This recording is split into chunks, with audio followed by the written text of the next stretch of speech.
Hello guys, आज हम पढ़ेंगे कंडीशनल सेंटेंस के बारे में कि पहले जान लेते हैं कंडीशनल सेंटेंस क्या होते हैं। इसका मतलब होता है कि शर्त प्रकट करने वाले वाक्य। ये चीज जानिए कि मैंने कई सारे वीडियोस देखे तो उसमें कई तरह के टाइप करके बताए गए हैं, लेकिन इस वीडियो में आपको मैं कोई भी टाइप बताने वाला नहीं हूँ। इसमें केवल मैं आपको 3 रूल बताऊंगा और उन 3 रूल्स से आपके सारे के सारे इस तरह के जितने भी ट्रांसलेशन होंगे वो हो जाएंगे। और ये सबसे बड़ी चीज है कि ये हम जिस तरह के सेंटेंस अपने डेली लाइफ में बोलने में भी बहुत ज्यादा यूज करते हैं और ट्रांसलेशन में तो यूज होगा ही होगा। तो देख लेते हैं क्या सेंटेंस क्या होते हैं कंडीशनल सेंटेंस। जैसे लिखा, यदि तुमने पत्र ना लिखा हो तो अब लिख लो। देखो, 2 तरह की बातें हैं। यहाँ पर एक पार्ट लगा होता है यदि से और दूसरा वाला होता है कि उस काम को पूरा करने के लिए। देखो क्या है कि यदि तुमने पत्र न लिखा हो, तो देखो यदि तुमने पत्र न लिखा, यानी ये कंडीशन है कि अगर तुमने पत्र नहीं लिखा है तो वो पत्र लिख लो, अब लिख लो। तो ये सेंटेंस कहलाते हैं कंडीशनल सेंटेंस। जैसे अगला देखो, यदि तुम कठिन परिश्रम करोगे तो अच्छे अंक प्राप्त करोगे। क्या कह रहा है कि देखो ये कंडीशन है कि कब अच्छे अंक मिलेंगे, जब तुम कठिन परिश्रम करोगे। क्लियर है। तो इस तरह के जो सेंटेंस होते हैं इनको हम कंडीशनल सेंटेंस बोलते हैं। कंडीशनल सेंटेंस में देखो, अगर पहला रूल तो ये कहता है कि अगर कोई भी सेंटेंस इस तरह से हो, कोई भी सेंटेंस इस तरह से हो कि उसके जो पार्ट हैं वो प्रेजेंट टेंस के हो, यानी शर्त प्रकट करने वाला जो पार्ट है वो क्या है कि प्रेजेंट टेंस में हो, तो उसका जो अनुवाद होगा वो भी प्रेजेंट टेंस में होगा। देखो, यदि तुमने पत्र ना लिखा हो तो अब लिख लो, तो ये प्रेजेंट ही तो है, तो इसको हम सिंपली प्रेजेंट में ही ट्रांसलेट कर देते हैं। एक चीज ये जान लो कि इस यदि या अगर के लिए इफ या व्हेन का यूज करते हैं, इफ या व्हेन। दूसरी चीज, इस कॉम यहाँ तो के लिए केवल और केवल कॉमा का यूज होता है। बहुत से लोग ट्रांसलेट करते हैं देन लगाकर, तो देन लगा के ट्रांसलेट नहीं होगा। तो देखते हैं कि इसका ट्रांसलेशन क्या होगा कि यदि तुमने पत्र ना लिखा हो तो हो जाएगा इफ यू हैव नॉट। अब हैव लगा है तो प्रेजेंट टेंस ही तो हुआ। If you have not written the letter, written the letter. अभी क्या बताया, तो के लिए क्या यूज करेंगे, कॉमा का। तो अब लिख लो, तो के लिए कॉमा हो जाएगा, अब लिख लो तो इंपरेटिव हो गया, तो हो जाएगा right it now, right it now. हो गया, बहुत ही आसान। क्लियर हो। अगला देखो, यदि तुम कठिन परिश्रम करोगे तो अच्छे अंक प्राप्त करोगे। अब इस कंडीशन में क्या कह रहा है, इस कंडीशन में देखो तो दो के दोनों पार्ट जो हैं, जो शर्त प्रकट करें जिसके साथ यदि लगा हुआ है वो भी फ्यूचर में है और उसके बाद जो भी परिणाम है वो भी फ्यूचर में है दोनों। तो ये चीज जान लो कि अगर दोनों सेंटेंस मतलब फ्यूचर टेंस का हो तो जो पहला वाला पार्ट होगा यानी यदि से जो लगा होगा, इफ से जो जुड़ा होगा, उसको हम ट्रांसलेट करेंगे इंडेफिनिट में। पहले वाले पार्ट को ट्रांसलेट करेंगे इंडेफिनिट में और दूसरे को ट्रांसलेट करेंगे फ्यूचर इंडेफिनिट में। ये प्रेजेंट इंडेफिनिट में हो जाएगा और दूसरा फ्यूचर इंडेफिनिट में। क्लियर है। तो यहां पर देखो ट्रांसलेट करो, क्या हो जाएगा, इफ यदि तुम कठिन परिश्रम करोगे तो क्या हो जाएगा, इफ यू, तुम का यू हो जाएगा, इफ यू वर्क हार्ड, यानी इसको हम ये भी तो यदि तुम कठिन परिश्रम करते हो तो अच्छे अंक प्राप्त करोगे, कह सकते हैं ना। तो if you work hard, comma की जगह पे क्या हो जाएगा, तो की जगह पे कॉमा हो जाएगा, अच्छे अंक प्राप्त करोगे, तो हो जाएगा फ्यूचर इंडेफिनिट में, तो हो जाएगा यू विल गेट। प्राप्त करना का होता है गेट, क्या, अच्छे अंक यानी गुड मार्क्स, तो you will get good marks. तो 2 बातें सीखें कि क्या है कि अगर सेंटेंस प्रेजेंट में हो तो पहला पार्ट भी प्रेजेंट में और दूसरा पार्ट भी प्रेजेंट में। लेकिन अगर सेंटेंस फ्यूचर में हो तो यदि वाला पार्ट जो होगा वो उसको ट्रांसलेट करेंगे इंडेफिनिट में, प्रेजेंट इंडेफिनिट में, और जो बाद वाला पार्ट होगा उसको ट्रांसलेट करेंगे फ्यूचर इंडेफिनिट में। क्लियर है। चलो आगे देखते हैं, अभी नहीं समझ में आया तो आगे समझ जाएंगे। देखो अगला सेंटेंस क्या दिया है कि यदि मेरे पिताजी के पास पैसा हो तो इस दुकान को खरीद लें। कहने देखो तीसरा क्या है, ये एक कोरी कल्पना है क्योंकि पिताजी के पास पैसे नहीं है, केवल ये सोचा जा रहा है कि यदि पिताजी के पास पैसा होता तो वे दुकान खरीद लेते। तो जब इस तरह के सेंटेंस आते हैं तो वहां पर हम क्या करते हैं, जब कोरी कल्पना हो तो हम उसको इफ वाले पार्ट को ट्रांसलेट करते हैं हैड के साथ, और दूसरे वाले पार्ट में शुड या वुड का प्रयोग करते हैं। देखो कैसे होगा, क्या यदि मेरे पिताजी के पास पैसा हो, इफ माय फादर, यदि के लिए इफ तो हो जाएगा इफ माय फादर, कोरी कल्पना है तो इसलिए हैड का यूज होगा। If my father had money, पैसे के लिए मनी का यूज, तो के लिए कॉमा का यूज किया।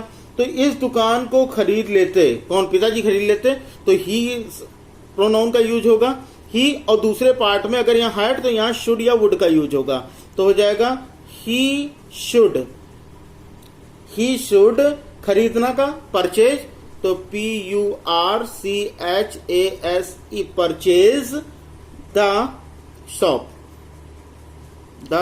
शॉप, तीनों चीजें हमने पढ़ लिया, प्रेजेंट पढ़ लिया, फ्यूचर पढ़ लिया, पास्ट पढ़ लिया। प्रेजेंट में क्या पढ़ा कि दोनों पार्ट जो होंगे वो प्रेजेंट में होंगे। फ्यूचर में क्या पढ़ा कि पहला पार्ट जो होगा वो इंडेफिनिट में होगा और प्रेजेंट इंडेफिनिट में, और दूसरा पार्ट जो होगा वो फ्यूचर इंडेफिनिट में होगा। उसके बाद अगर दोनों पास्ट के हो तो पहला वाला पार्ट जो होगा, कोरी कल्पना अगर होगी तो पहला वाला पार्ट हैड से होगा और दूसरे वाले पार्ट में शुड या वुड का यूज होगा। क्लियर है? आगे देखो, यदि तुम कठिन परिश्रम करते तो अच्छे अंक प्राप्त कर लेते। अब यहां पर देखो, यदि तुम कठिन परिश्रम करते तो अच्छे अंक प्राप्त कर लेते, सेम वैसे ही तो क्या हो जाएगा, यहां पर देखो, यानी उसने कठिन परिश्रम नहीं किया तो अच्छे अंक प्राप्त नहीं किए। तो इसका मतलब क्या है कि ये कल्पना ही तो है, ये पता ही तो जा रहा है, केवल इमेजिनेशन ही तो है कि अगर तुम कठिन परिश्रम करते, बताया तो जा रहा है। तो इसका मतलब इस वाले पार्ट को जो इफ से जुड़ा, यदि से जुड़ा है, इस वाले पार्ट को ट्रांसलेट करेंगे हैड से। तो क्या हो जाएगा, if you had worked hard, if you had worked hard, फिर तो की जगह पे कॉमा लग जाएगा, तो अच्छे अंक प्राप्त कर लेते, तो हो जाएगा यू वुड हैव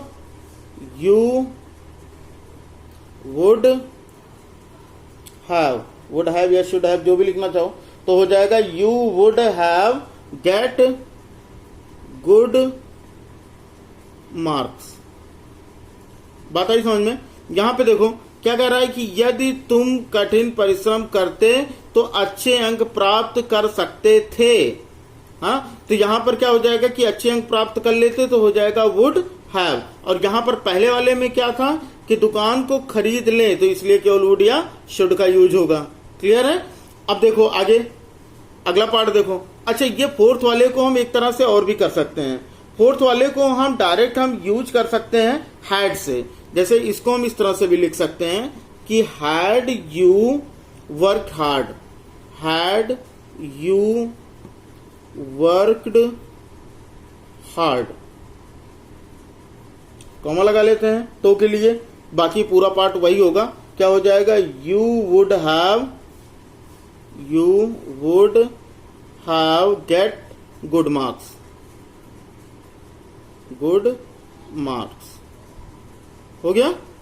आगे देखो अगला क्या है, लेकिन मेरे हिसाब से तो ये पहला वाला ही इजी होगा क्योंकि इसी तरह के आप रूल पढ़ते हुए चले आ रहे हैं। ठीक, आगे देखो, काश गांधी जी आज जीवित होते, जीवित तो है नहीं, तो ये भी एक कल्पना ही है कि काश गांधी जी आज जीवित होते।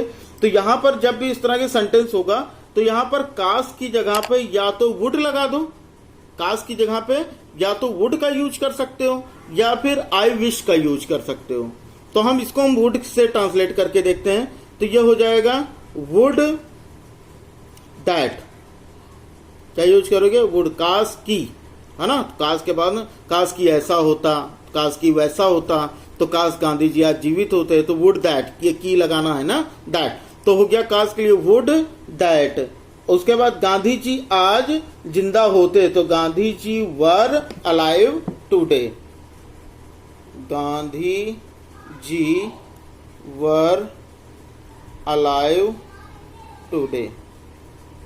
ये जो वर्ड वर का यूज है, वर का यूज होता, होती या हूं, इन सब के लिए वर का यूज करते हैं। जैसे हम अगला देखते हैं, ये क्लियर हुआ। काश के लिए हम यूज कर सकते हैं वुड दैट का, या फिर आई विश का, I wish that, I wish that. Gandhi ji आज जीवित होते तो है नहीं, तो ये कि कोरी कल्पना, तो वहां पर हम क्या यूज करते हैं, वैसे गांधी जी के लिए तो वॉच का यूज होना चाहिए, लेकिन अगर वो एक कोरी कल्पना जो सही नहीं हो सकता तो वहां पर क्या यूज करते हैं हम, वर का। ठीक, तो वहां पर गांधी जी सिंगुलर के साथ भी वर का ही यूज होगा, तो Gandhi ji were alive today.